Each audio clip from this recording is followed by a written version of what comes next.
Hello, fellow YouTubers. How you doing? I'm doing well. Doing well.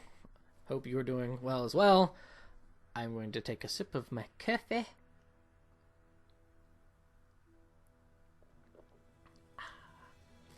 Okay, sorry. It's been a little dry here lately, so I'm kind of a little parched. And I know sooner or later, in probably like 30 seconds, the furnace is going to kick on, so you're going to get this kind of thing. Anywho, I hope everyone's doing alright, doing well. And I wanted to do a hosh posh video of how you do, all just typical Taylor stuff.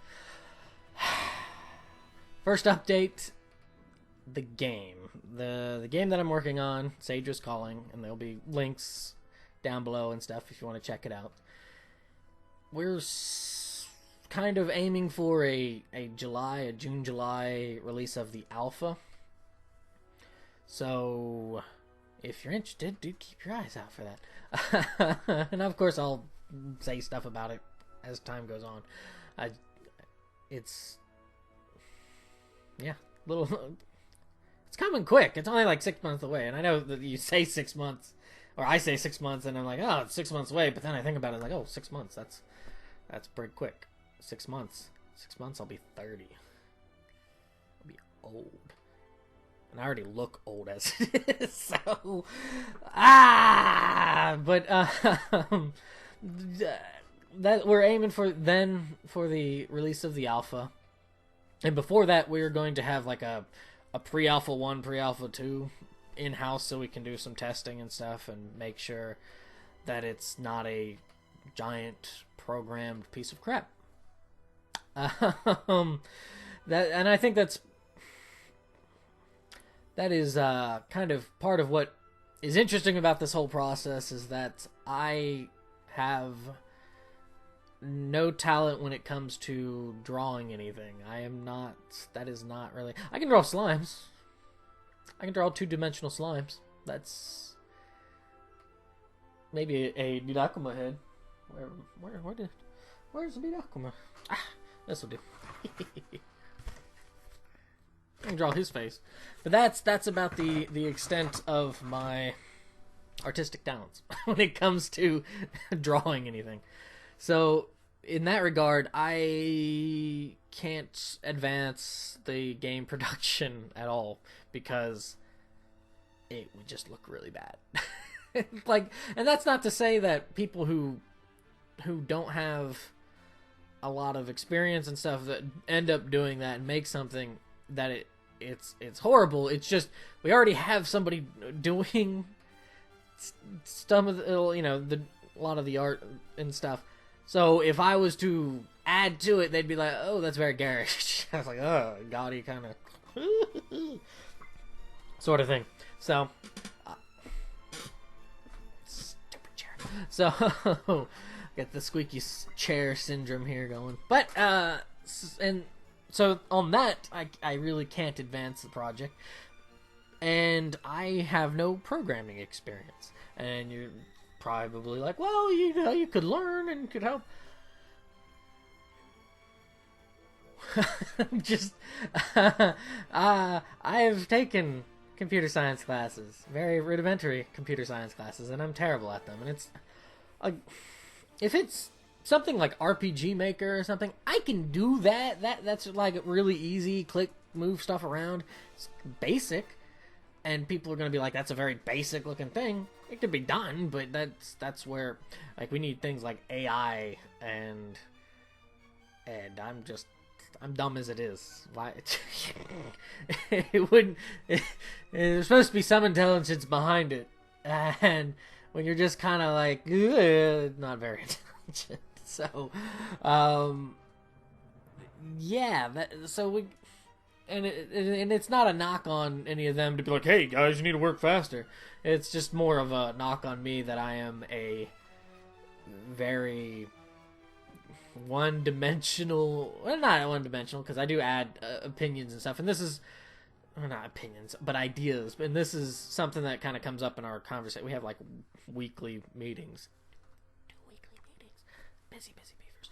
But, But everybody has ideas, and it's taking those ideas, then kind of turning them into something physical, or something like more than just an idea, into something. And for example, really good friend of mine, he was on one of the podcasts, not on camera, but he was talking, and he was one of the like after TGS ones, and he, for a while, because he's a programmer, he would be approached by people to be like, hey, I got this really awesome idea, and then kind of and it seems to be that people who have ideas, which everybody does, everybody has ideas, and that's not to say that somebody who says, or has this idea and then broaches somebody about it, it's a bad idea. It's that when you there's my furnace.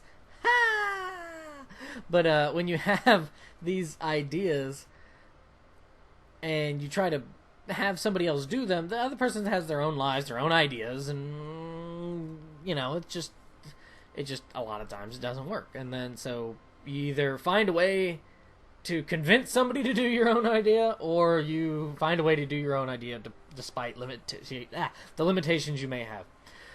And so that's why I've teamed up with who I've teamed up with, because they are very good people, and also they're good at what they do.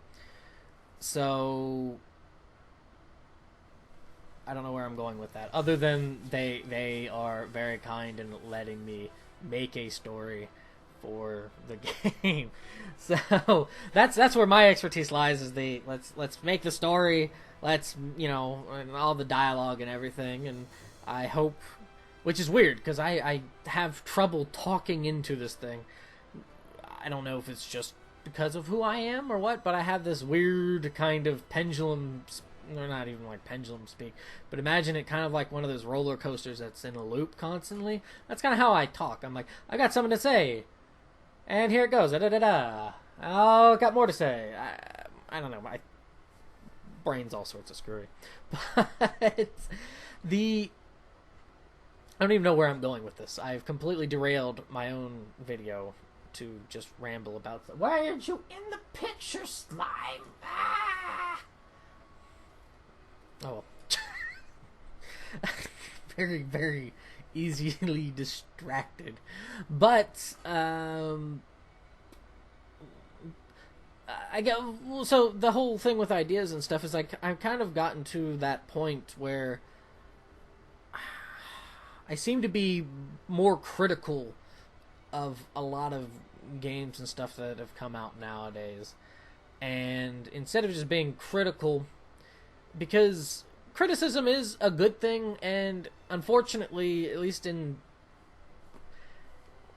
not all, but at least in like the North American culture, and I'd imagine some of European culture. I can't say for certain, but it seems to be that when you criticize something, it equates out to hating something, and that's not true at all. Criticisms are a way of, at least in that person's opinions and viewpoints and whatnot, of trying to take any sort of weak points and bettering them. Just because something is liked doesn't mean it's good. That's something I think a lot of people tend to, I don't want to say forget, but it just, but it's kind of the other pendulum, like the pendulum swing of, well, because you criticized it, you must think it's terrible. Well, just because you like something doesn't mean it's good, or it's very high caliber and stuff. But I guess instead of just being a constant negative Nancy and just going, blah, I hate this, blah blah blah blah blah. That's why I've attached my wagon to a couple other people to make a game. And also the other thing, bringing this full circle, is the story I'm writing is So I just finished up chapter 8. Working on chapter 9. I'm like 173 pages in, and it's like handwritten. It's I think I want to say about 80 or so pages typed out. I kind of write a bit loopy, like big loopy times.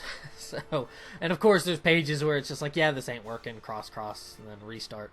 But that, I'm going with that. I think I've kind of got the drive within myself to start putting it out at a better clip than last few months. It's been about one chapter a month, and I needed to get out of that rut, and I think I finally have gotten to a point where I'm a bit better about that. Thank you, George and Pete and Johnny, for your continued support. But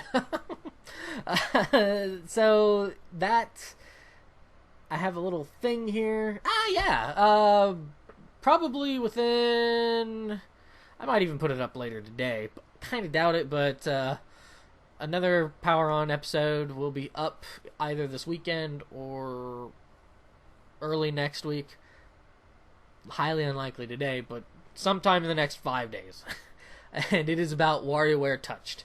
So just to give you guys a heads up on that. And just a few other things, and then I'll let you go. Or you probably already left, or I hope you at least left it on, so I can be like, "Hi guys, how you doing?" But I've been reading a lot, and that's kind of helped, I think, keep the motors turning. Why would the motor turn? The gears turning with writing, so I don't completely just kind of go, "Wow, whatever." But I may have mentioned this before, reading Salt, A World History by Mark Kurlansky. And he's written a few other books. This is the first one of his that I've read and am reading. I'm almost finished.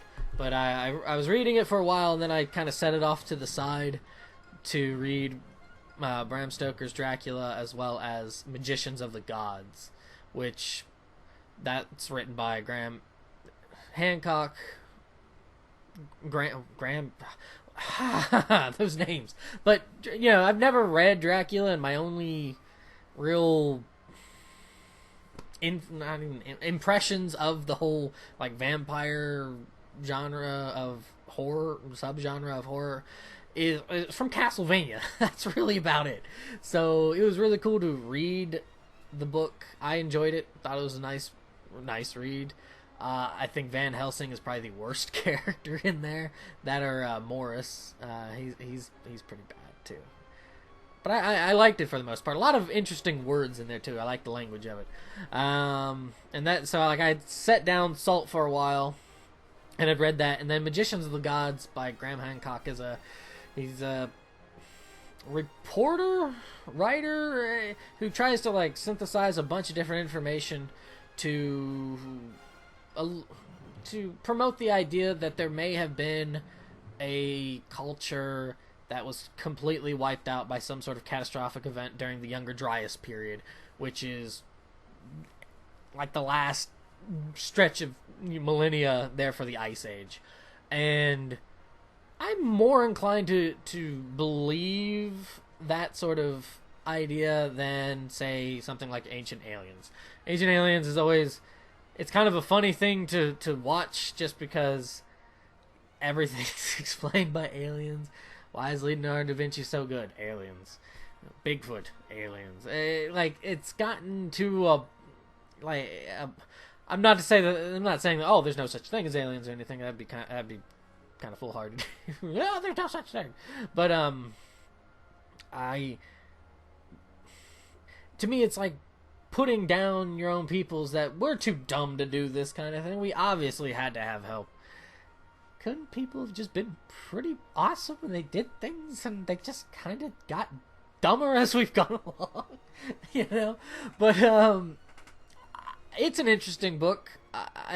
If you do happen to have an inclination to read it, yeah, I'd say give it a go. Oh, with that, or read the Fingerprints of the Gods, which is like his first book about that sort of thing. So, yeah. But Salt, I really, really like. It's a very... I call it a light read, and my cousin, who... when I mentioned it to him and I was showing him the book, he kind of laughed at me, and he's like, "You're the only person that I know who'd call a 450-page book a light read." But it just goes... It jumps around a little bit here and there, but it talks about from ancient times how people mined for salt and how it influenced governments and the people and taxes with it, and some of the etymology of different words in salt and stuff like that. And I think I got like the last 50 pages right at the moment, and it's modern times just about, or at least more recent times. So, yeah, highly recommend it. I also got a bunch of other books, like this one here is a complete short stories of Ernest Hemingway, so I read like a short story a day or so. Just Hemingway is my boy. I also got Machiavelli, the Prince. So just a bunch of different readings like that kind of all over the place. Got a book on the Peloponnesian War. Like, I would show you, but my camera is like sitting on a huge, well, not a huge, but a stack of these books. So, you know, I got the Wars of the Roses and just, yeah. I also got The Princess Bride. I love the movie. It's one of the few 80s movies that I actually really like. Yeah, I know that probably upsetted a few people, but I'm not a big 80s person. But I love the movie, and I really am curious to see how the book is. So, William Goldman, you're on watch. But that's one other random book real quick. Is I got a book from my brother about the Borgia, the family Borgia, who were, I guess, pretty crazy people. Like, my knowledge of Italian history around the 15th century, not very good. So I really appreciate him getting that for me. It will help make me smarter or dumber or something. I just like to read, obviously. I did get a couple other things here, so I will show those. I got this is probably like one of the few amiibos. I would like to get a couple of the Fire Emblem ones, but I had to get the Yarn Yoshi amiibo. I love the aesthetic of it. It's just so squishy. But I don't know. I really like it. I also got a mess. That's what I've got. I got a mess on my table. I also got this because I thought it was very analogous to my life at this point in time, and it is Kirby holding on to a chain by a thread. That's pretty much my life at this point. I love it though. It's like, but that, and then I also snagged up, because I didn't even know, I did know that this came out, but it came out at a time last year that I had no money, so in one year and back out that same year, and I was just kind of like, oh, and not randomly, but I was like, oh crap, and then I looked it up online and I snagged it up. It is the DS or the 3DS version of Dragon Quest 8, Japanese version, because I think the Dragon Quest 7, the 3DS version, which I have somewhere in my mess, it comes out, I believe, this year sometime for North America, which I'm very happy to see, because it's still a very lengthy game, but it's a lot easier to play because the the PS1 version, you set that game down and you're done.